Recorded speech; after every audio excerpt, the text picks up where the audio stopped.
Cultura Geral. Apoio. UniBH. Vestibular 2020. Bolsas de até 100%. Inscreva-se. Caixa de Assistência OAB Nova Lima. Caminho seguro para os advogados de Minas Gerais.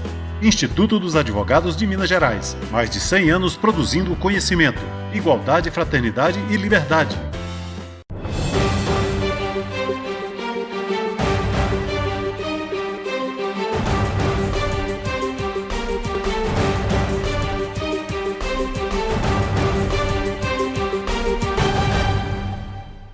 Olá, sejam todos muito bem-vindos ao Cultura Geral super especial hoje. O programa que a gente vai tratar com o Dr. Rodrigo Nascimento, da Pfizer, essa expectativa que a gente tem de uma possível vacina para o Covid-19. É um desafio social, é um desafio mundial a gente encarar tudo isso, entender toda essa dinâmica da sociedade mundial e das corporações, principalmente da Pfizer, que está nessa luta, nessa batalha, para que a gente possa ter uma vacina o quanto antes, para que toda a normalidade se restabeleça no mundo inteiro. Vamos conversar muito sério sobre esse processo. E para a gente começar esse bate-papo, a gente vai fazer essa apresentação. Primeiro eu tenho que fazer um agradecimento à Liane, à Camila também, que é da assessoria de imprensa da Pfizer. Deixar aqui o meu sincero agradecimento a todas as pessoas que contribuíram com essa pauta. E é muito importante que todas as pessoas prestem bem atenção no que vai ser dito aqui, porque pode sair daqui, de fato, uma solução ou uma possível solução para que a gente possa ter a normalidade restabelecida na sociedade brasileira. Rodrigo Nascimento, seja muito bem-vindo, é um prazer te receber aqui no Cultura Geral, é sempre uma satisfação receber pessoas para tratar de assuntos importantes para a sociedade brasileira e, nesse momento, tratar também desse assunto que é tão importante, que é a possibilidade de ter uma vacina para o Covid-19. Seja muito bem-vindo. Obrigado, eu que agradeço o convite de vocês. Rodrigo, você é líder médico, né? Na área de líder médico da área de medicina interna da Pfizer do Brasil. Exatamente. Como tem sido o desafio da Pfizer, de vocês que são dessa corporação tão respeitada no mundo inteiro, no sentido de descobrir uma vacina e ter essa possibilidade de ter uma vacina para o Covid-19? O desafio é bastante grande, mas também bastante motivador. A Pfizer, como uma empresa ligada ao ramo da saúde, ela se preocupa já desde sempre com a saúde da população mundial, e num cenário como o de agora, dessa pandemia, mais do que nunca, essa preocupação é importante e todos os nossos esforços foram movidos e direcionados para que a gente tivesse aí a chance de produzir essa vacina que está sendo testada e que, se tudo correr bem, a gente vai ter resultados bastante promissores aí para o desenvolvimento dela. Uma pergunta que é interessante para a gente começar esse bate-papo e aprofundar mesmo: como é que está sendo o teste e onde está sendo feito esses testes da vacina, onde a Pfizer está fazendo esses testes? Essa vacina está sendo testada, na verdade, a gente fala vacina, mas são 4 componentes, é como se a gente estivesse testando 4 vacinas diferentes, né, simultaneamente, para ter a chance de ter maior sucesso durante essa testagem. E esses testes, eles começaram pela Europa, começaram com participantes na Alemanha e também agora já estão com participantes nos Estados Unidos. Então, é uma vacina que está sendo testada simultaneamente em participantes tanto na Alemanha, na Europa, quanto nos Estados Unidos. A gente chama, quando a gente fala de teste de vacinas, a gente usa o termo participantes e não pacientes, porque na verdade são pessoas que ainda não estão doentes, não têm a doença, e a gente está querendo testar exatamente um modo de evitar a contaminação por essa doença, por isso que a gente usa o termo participantes e não pacientes. Quais são as técnicas utilizadas, Rodrigo? A gente sabe que tem uma complexidade muito grande de todos os especialistas, infectologistas, todas as pessoas que falam, que aqui no programa mesmo tiveram especialistas de alto nível, e sempre falando que um teste demora muito tempo, às vezes você precisa de um tempo maior e tudo, e a Pfizer está superando todos os limites, tentando aí disponibilizar o mais rápido possível, com 5, 6 meses, né, essa vacina. As técnicas utilizadas são técnicas muito avançadas? Sim, exatamente pelo motivo de tudo estar sendo inovador nesse novo cenário dessa pandemia, é que a gente está conseguindo fazer com que os esforços surtam resultado de forma tão rápida. Para vocês terem uma ideia, a gente pode levar até 10 a 15 anos para desenvolver uma vacina, né? É um processo demorado, dependendo da técnica utilizada.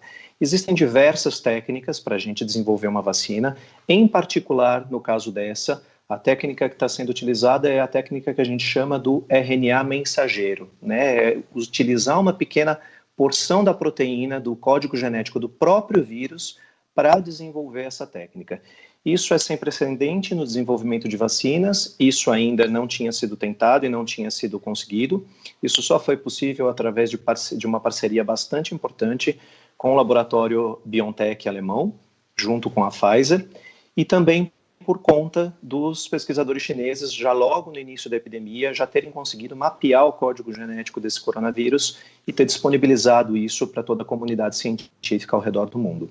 Então, basicamente, para dar uma explicação bem simples de como isso é feito, a gente pega como se fosse uma receita, né? Uma receita de como produzir essa proteína do vírus, e o que vai ser feito com a vacina é ser administrada, injetada essa receita no organismo das pessoas. Então, o próprio organismo da pessoa vai receber a ordem, vai receber a forma de como produzir uma proteína que é muito próxima e muito parecida com a proteína do código genético do vírus. E é essa proteína que o nosso próprio organismo apresenta para o nosso sistema imune e faz com que as nossas células possam produzir anticorpos. E aí, se num determinado momento a gente entrar em contato com o coronavírus, a gente já vai ter anticorpos prontos para impedir que esse coronavírus se ligue às células do nosso organismo e se multiplique dentro dele. Então, realmente é uma técnica bastante sofisticada, é uma técnica que usa recursos de engenharia genética bastante avançados e que possibilita aí que essa produção seja mais rápida, porque pelas técnicas tradicionais, não só a vacina demoraria mais tempo para ser desenvolvida, como a produção dessa vacina na linha de produção também seria mais demorada. Com essa nova técnica, a gente consegue desenvolver a vacina num tempo mais rápido e também, na hora, se tudo der certo, que ela precisar ser produzida, ela conseguir ser produzida de forma acelerada na linha de produção. Qual é o papel da Pfizer na salvaguarda da saúde mundial, Rodrigo? A Pfizer é uma empresa bastante grande que se preocupa, como eu falei, há muito tempo aí com a saúde das pessoas ao redor do mundo, né? A gente atua através de 5 áreas principais. As nossas principais áreas são oncologia, doenças raras, vacinas, imunologia e inflamação e medicina interna, que é uma área que engloba saúde cardiovascular, saúde mental e saúde feminina. Então, o nosso intuito como empresa, na preocupação que a gente tem com a saúde das pessoas, é sempre tentar atender solicitações médicas que ainda não são atendidas, necessidades que ainda existam de tratar doenças, de desenvolver medicamentos para que possa chegar até a população que ainda não possui um tratamento disponível. Então, é através de medicamentos inovadores nessas 5 áreas que a gente atende aí as solicitações tanto da comunidade médica quanto dos pacientes que precisam de tratamento. Rodrigo, em que os infectologistas deverão ficar atentos no sentido de utilização dessa vacina quando ela estiver pronta? Os infectologistas vão ter que realmente se inteirar de uma forma bastante precisa com as publicações dos estudos em relação a essa vacina. É nas publicações científicas que a gente encontra todas as informações do ponto de vista médico de qual é a eficácia, de qual é o perfil de paciente que deve ser utilizado, de quais são os possíveis eventos adversos, enfim. As publicações científicas são os primeiros aliados aí dos infectologistas em relação a saber de como lidar com essa vacina. Junto com isso, todos os órgãos regulatórios de saúde ao redor do mundo inteiro, cada um em seu país, também vai emitindo, à medida que também vão se inteirando dos dados científicos, as normas e o que deve ser feito em relação a essa pandemia. Então, realmente, os infectologistas, eles vão ter, neste momento, a necessidade de uma atualização constante e acompanhar em tempo real à medida em que os estudos forem sendo publicados e as orientações forem surgindo com os órgãos regulatórios de saúde. Rodrigo, mais uma pergunta. Tem notícia de contraindicação com relação à vacina já? A gente ainda não tem essa resposta, a gente ainda não tem esses dados. É importante frisar que o estudo da vacina ele está em andamento, então ele ainda está acontecendo de uma fase acelerada, mas ele ainda está em andamento.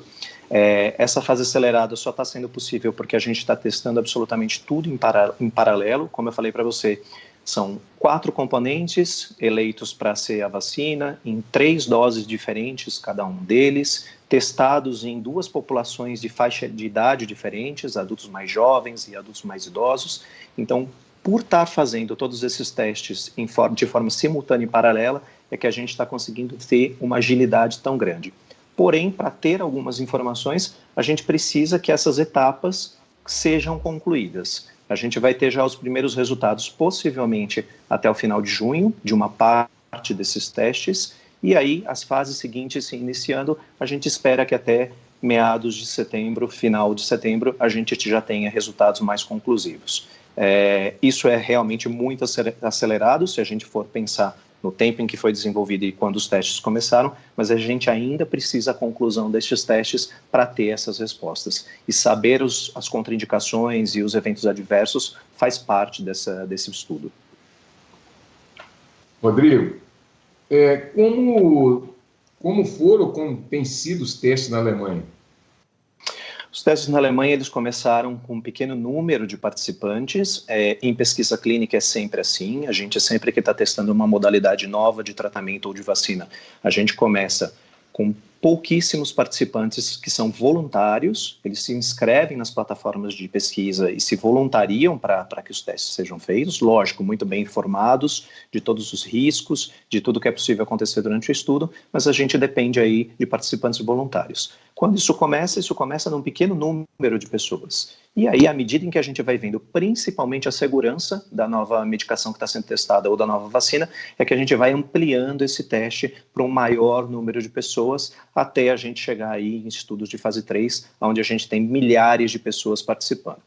Nos primeiros que foram realizados na Alemanha, como eu falei, as perspectivas se demonstraram muito boas, os resultados bastante importantes, e foi isso que permitiu que esses testes fossem avançando e aí incluíssem pessoas, outros participantes, como foi o caso dos Estados Unidos. Então, é uma escalada de resultados e à medida que os resultados vão se mostrando adequados, é que a gente vai seguindo com os testes. A premissa de qualquer fase do estudo, independente de qual seja, é sempre priorizar a segurança dos participantes. Então, sempre que a gente vai tendo constatações de que a segurança está adequada, a gente vai progredindo com os testes para levar até o resultado final. Teve diferença dos testes para a Alemanha e para os Estados Unidos por causa de lugar, ambiente? Teve alguma diferença?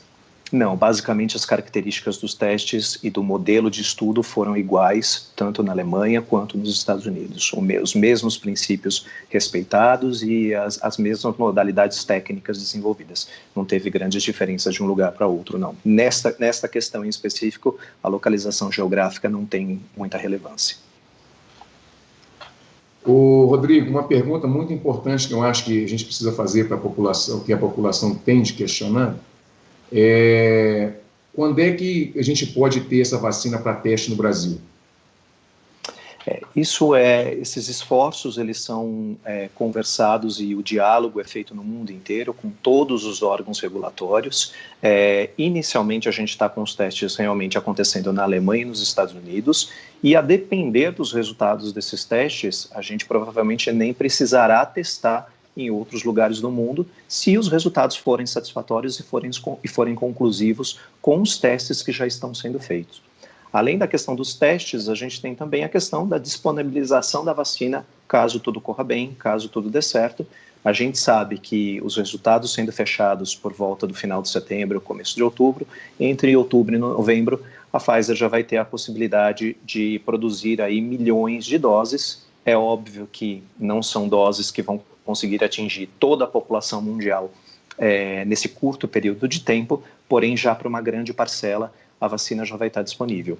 E aqui nesse ponto já é importante frisar que é interesse da comunidade científica que não só a Pfizer, mas todas as empresas que estão aí na corrida para conseguir essa vacina, com vários compostos sendo testados ao redor do mundo, elas tenham sucesso. A gente espera que realmente, quanto maior o número de vacinas possíveis com sucesso for descoberto, a gente vai ter aí a população mundialmente mais rapidamente tendo acesso à vacina. Então a gente realmente quer que esses esforços de colaboração deem certo em todos os lugares do mundo. Ô, Rodrigo, quais os desafios impostos no laboratório do tamanho da Pfizer teve que encarar, né, para poder começar a desenvolver esse trabalho de produção de uma vacina nesse montante, né, e nesse porte, né, que pode salvar uma boa parte da população do mundo? Os esforços, eles são inúmeros, bastante grandes e tanto quanto grandes, desafiadores. Eu acho que o primeiro esforço que a Pfizer fez e que é o que propiciou que a vacina tivesse já no estágio que está, foram realmente as medidas colaborativas com toda a comunidade científica e com todas as indústrias farmacêuticas. Então, desde que tudo isso começou, a Pfizer tem procurado se aliar a outras indústrias farmacêuticas, a universidades, a centros de pesquisa, para poder agilizar aí todo o processo para que isso pudesse ser conseguido. Não só uma reorganização do ponto de vista da Pfizer com o mundo exterior, com as outras indústrias e com as outras empresas e com as universidades, mas também uma reorganização estrutural interna. Desde que os esforços para a vacina começaram, a Pfizer reorientou todos os seus principais investigadores, pesquisadores, virologistas, microbiologistas, epidemiologistas, ou seja, um universo imenso de profissionais de saúde que estão 100% voltados a essa pesquisa desde que tudo isso começou. Então, não só uma reestruturação da Pfizer para fora, como da Pfizer para dentro, precisou acontecer para que todos os esforços ficassem 100% do tempo focados e para a gente ter o sucesso o mais rápido possível. Rodrigo, só fazendo um recorte que eu acho que nessa pergunta cabe, como é que vocês veem os profissionais de saúde neste momento? Eu acho que a palavra da Pfizer é muito importante nesse momento, porque os profissionais de saúde que estão ali em uma guerra com um inimigo invisível, eles ficam expostos, né? E isso traz muito receio e muito medo, né? Como é que é a visão suas para ir com relação a esses profissionais de saúde? A gente, como profissional de saúde, grande parte dos funcionários da Pfizer também são profissionais de saúde, sem dúvida nenhuma a gente se sensibiliza e solidariza com cada um deles em cada uma das dificuldades que eles possam estar encontrando, principalmente os que estão na linha de frente. Então, o modo que a gente tem de mostrar para eles o quanto a gente está caminhando nessa luta junto com eles é realmente dando todo o nosso apoio do ponto de vista de suporte técnico e científico, colocando todas as nossas equipes direcionadas para atendê-los. Os profissionais de saúde, eles têm canais de contato direto com a Pfizer sempre que precisar, seja através diretamente de profissionais ou de canais eletrônicos de saúde, em que eles podem acessar a Pfizer e realmente procurar aí para que a gente os ajude a responder todas as informações e todas as dúvidas que eles precisem na hora de lidar na linha de frente do combate a essa pandemia. Eu acho que a gente conseguir chegar num resultado satisfatório se tudo der certo em relação a essa vacina, também vai ser, não só para a população geral, mas para esses profissionais de saúde, também uma grande conquista para que eles possam se proteger e se sentirem mais seguros para dar aí o atendimento de excelência que eles têm dado para todos esses pacientes. Então, a gente realmente encara tudo isso que está acontecendo nessa pandemia, junto aos profissionais de saúde, como um aspecto realmente de colaboração. A gente está realmente colaborando com eles para que eles possam oferecer para a população e para os pacientes deles o melhor tratamento e o melhor atendimento que eles puderem nessa fase tão difícil. Acaba de chegar para mim aqui, até da fonte que é o UOL, né, que São Paulo chega a mais de 8 mil mortos pelo Covid-19. E essa pergunta que eu fiz a respeito essa colocação que eu fiz dos profissionais de saúde tem a ver com isso e também ela tem a ver com como que vocês estão percebendo a evolução do Covid no mundo inteiro, né? E aqui no Brasil, que está virando também um grande... hoje no mundo inteiro, o grande desafio da humanidade hoje é ver se o Brasil consegue achatar essa curva e a gente consiga diminuir o número de contaminações e mortes. Como é que vocês têm visto a evolução do Covid no mundo inteiro? Realmente essa é uma pandemia, essa é uma situação do ponto de vista de saúde pública sem precedentes nesse século ainda. A gente não tinha passado, algumas gerações não passaram por nenhuma grande pandemia ou por nenhuma grande epidemia até então.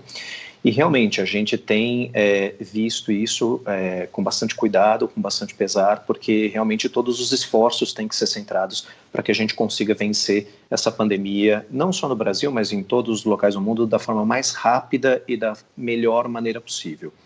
A gente sabe que é muito importante nesse cenário que as pessoas realmente tenham a informação científica e tenham toda a informação possível de fontes confiáveis, de fontes que prezam pela qualidade científica e juntamente seguindo as ordens de todos os órgãos sanitários, de todos os órgãos de saúde, cada um no seu respectivo país, para que essa pandemia possa ser enfrentada e minimizada o mais rápido possível.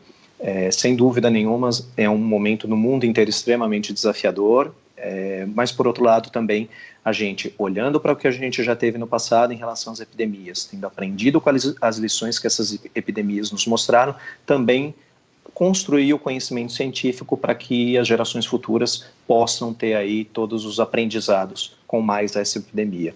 Epidemias existem desde que o mundo existe, essa com certeza não será a última, mas sem dúvida nenhuma ela tem que deixar aí todas as lições para que as próximas possam ser enfrentadas de forma mais fácil e de forma mais eficaz.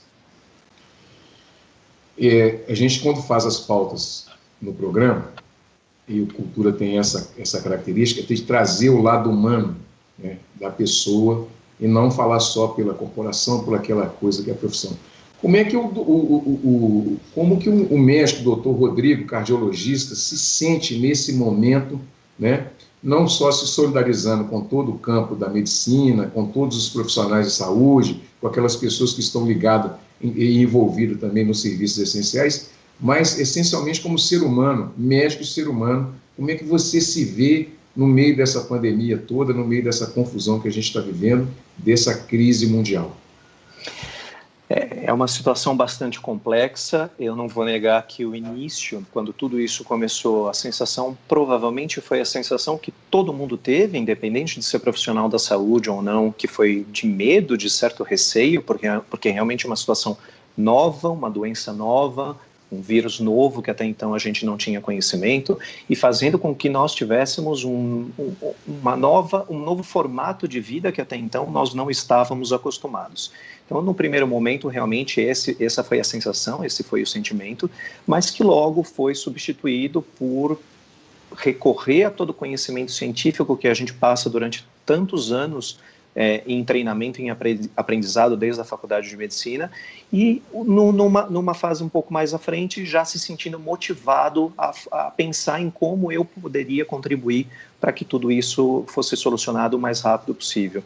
Então, eu acho que eu também passei por todas as fases, a fase de medo, de ansiedade, de angústia por conta de tudo ser novo e do que estava acontecendo, porém isso já imediatamente tomado por uma fase extremamente motivada de poder contribuir com o conhecimento científico e avançar o conhecimento científico a ponto de minimizar tudo isso. Então, basicamente, o que eu tenho tentado fazer durante todo o momento seja pelo lado da companhia, prestando o meu serviço à companhia para que todo esse programa tanto de vacina quanto de novos medicamentos possa ser concluído da melhor maneira possível, da maneira mais rápida possível, mas também tentando ajudar todas as pessoas que estão ao meu redor com informações científicas adequadas, com orientações adequadas e tentando tornar aí essa caminhada de todas as pessoas que estão ao meu redor de uma forma mais amena possível para a gente conseguir passar por todo esse processo juntos. Você fez um recorte da ciência e eu acho que é um momento de fazer essa pergunta também. Como é que a ciência tem participado de tudo isso? A ciência tem nos dado um alento, né, nesse momento, apesar de alguns ataques, algumas desconfianças, né, sem precedentes também no mundo inteiro, né, na história moderna, então, nem se fala, mas Você, como pesquisador também, médico, pesquisador, se sente representado pela ciência nesse momento, doutor? Sem dúvida nenhuma, sem dúvida nenhuma. Desde muito tempo atrás, que foi, na verdade, o que me motivou a entrar na área da saúde e fazer medicina, foi exatamente essa admiração pelo método científico e em como as coisas são descobertas, em como as doenças podem ser curadas, quando a gente fica adepto de uma ciência bem feita e de uma ciência com princípios bastante rígidos. A gente tem visto alguns comentários e algumas vezes, durante essa fase tão conturbada, durante esse caos todo que se criou, algumas pessoas dizerem que bom, não temos muito tempo para fazer as coisas, talvez fosse melhor fazer do jeito que dá. E, na verdade, é o oposto. Em momentos tão conturbados como este de uma epidemia, o que a gente tem mais que fazer é se apegar realmente à ciência que já existia, aos conhecimentos que já existiam, que eram já muito bem sólidos e muito bem conhecidos, trazer esses conhecimentos à tona, aplicá-los e, a partir deles, desenvolver ainda mais conhecimentos para que a gente possa erradicar, como você disse, esse agressor invisível que a gente está cruzando aí pela frente do caminho. Então, sem dúvida nenhuma, eu não tenho dúvidas de que o sucesso para que a gente consiga passar por essa epidemia de uma forma mais amena possível é realmente a gente se apegar a todo o conhecimento científico que já foi construído durante tantas décadas e que ainda vai ser construído em relação a esse novo coronavírus. Não tenho dúvida de que a ciência é a saída para que a gente possa vencer essa pandemia. Doutor Rodrigo, a vacina, depois que estiver pronta, você acredita que a gente vai poder voltar ao normal ou a gente vai ter uma nova forma nós vamos ter que aprender a viver de novo com esse novo vírus, né? Essa nova ideia de ter inimigos mortais invisíveis, né? O que você imagina para esse futuro nosso, assim, pós-vacina? Essa pergunta é uma pergunta interessante e é uma reflexão que todos nós temos passado aí durante todo esse tempo. Infelizmente, a resposta exata para essa pergunta a gente não tem ainda, não tem como ter, né? A gente precisa que todo esse tempo se cumpra, que a gente chegue mais para frente para saber qual vai ser a saída de tudo isso. Mas o que a gente já vê é que realmente talvez a gente não possa mais falar em normal, mas sim o retorno a um novo normal. Não só porque todas as pessoas e todo o modo de vida de todas as pessoas foi impactado durante todo esse tempo que já transcorreu, como vai ser também daqui para frente.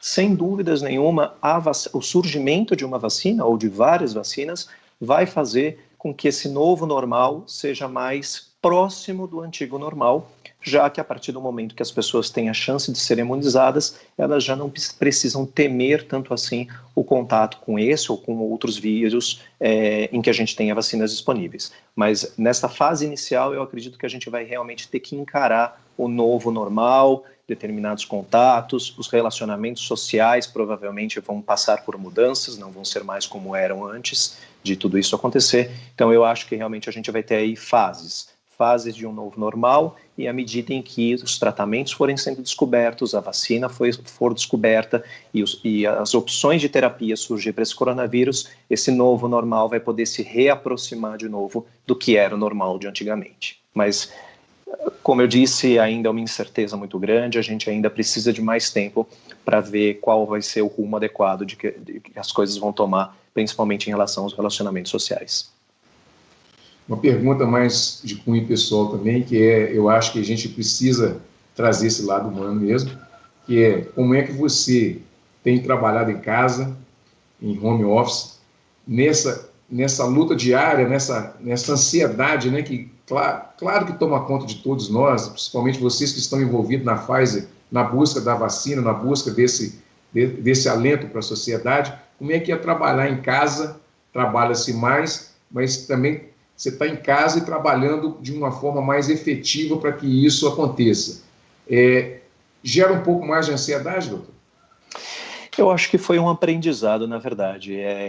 Eu já tinha, dentro do meu escopo de trabalho, algumas funções em que eu exercia de forma em home office, já fazia parte da minha rotina ter alguns momentos de home office, mas obviamente não eram como são hoje em dia. Hoje em dia, 100% do meu tempo de trabalho é em home office.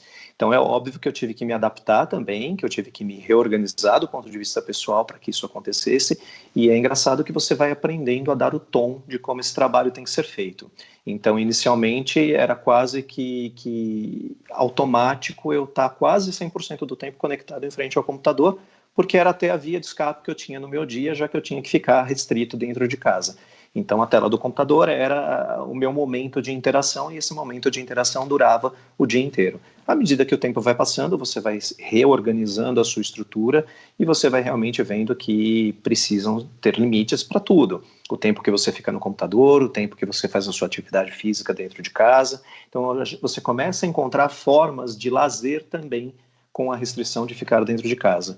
E hoje eu posso te dizer que o que era uma ansiedade muito grande lá atrás, eu até me surpreendo, porque eu me encontro bastante calmo e bastante tranquilo em relação a essa nova modalidade aí de estar o dia inteiro dentro de casa e fazendo home office. Então, eu procurei encarar isso como um aprendizado, sempre olhando o lado positivo e sempre com o foco na minha cabeça de que a minha função agora era contribuir com a Pfizer e contribuir com o meu conhecimento para poder a gente ajudar aí a passar por essa pandemia. Então, acho que o momento foi esse. Eu acho que a palavra é otimismo e aprendizado.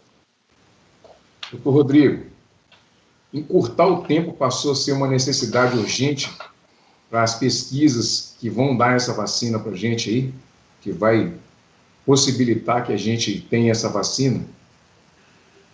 Sem dúvida.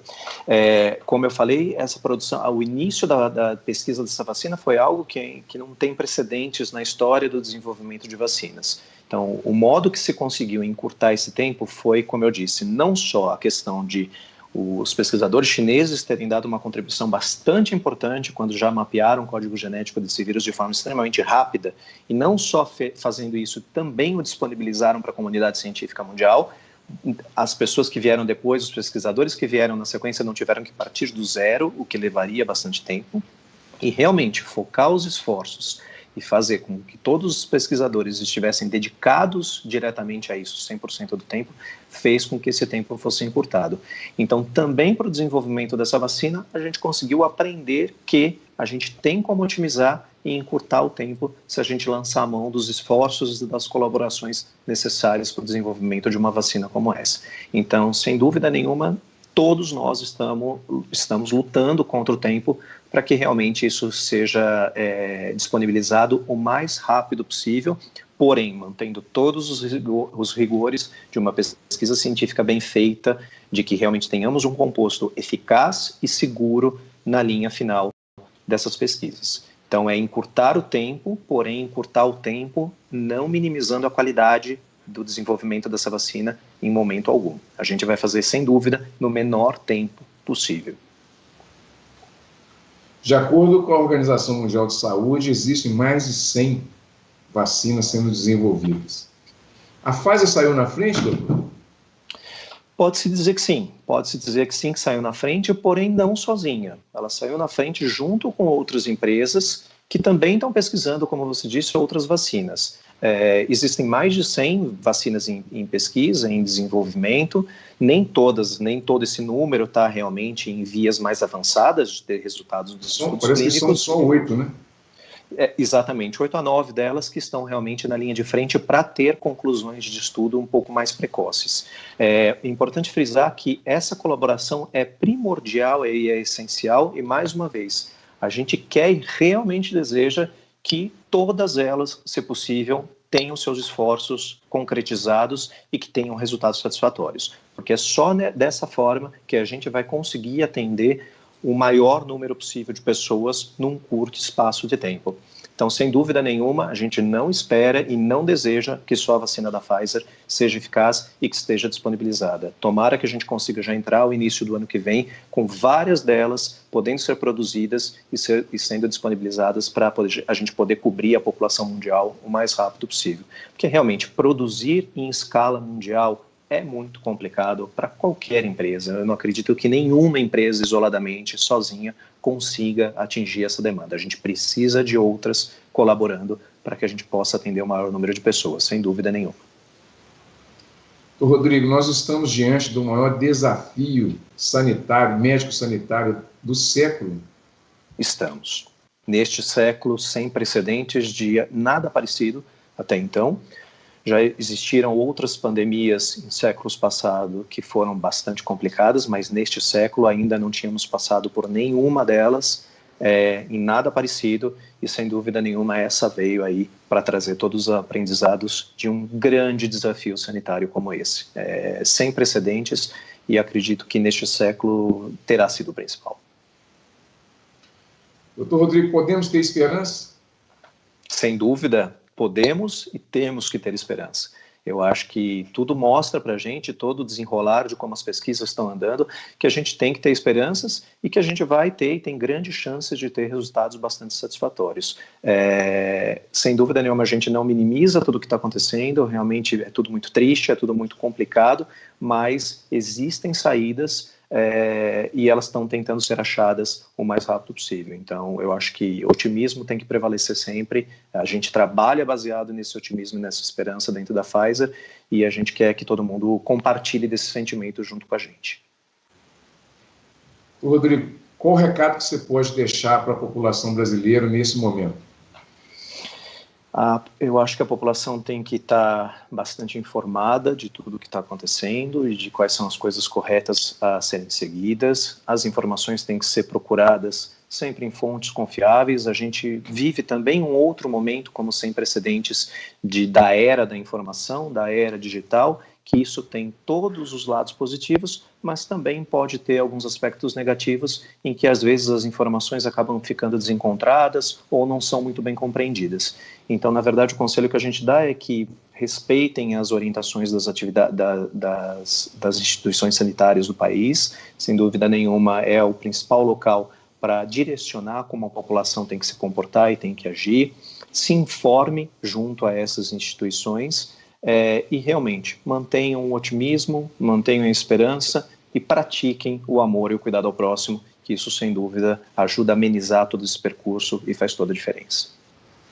Para a gente encerrar, resumindo essa conversa toda, nós podemos ter essa vacina no mês de setembro já? Os resultados dos estudos, sim, se vão dar certo ou não, a gente já pode ter até o final de setembro esses resultados. Após isso, ela precisa ser aprovada pelos órgãos regulatórios, o que não temos dúvida de que vai ser feito realmente numa fase bastante rápida e de uma forma bastante acelerada. E até mais ou menos, tudo dando certo, até o mês de novembro, dezembro, a gente já consegue ter milhões de doses produzidas e essa produção só aumentando à medida em que a gente for entrando aí no ano de 2021, que é o próximo ano. Então, de forma plena e de forma no total da sua capacidade, sem dúvida nenhuma, a gente espera por início de 2021. Bom, gente, chegamos ao final do programa Cultura Geral. Foi um prazer falar com o Dr. Rodrigo, né? Ter o carinho aí da Liana, que nos acompanhou agora, da Camila também.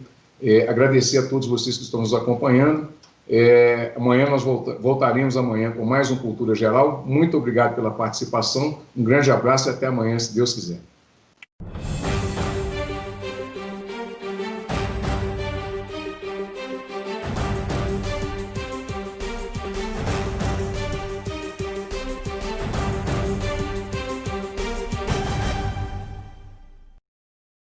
Cultura Geral. Apoio.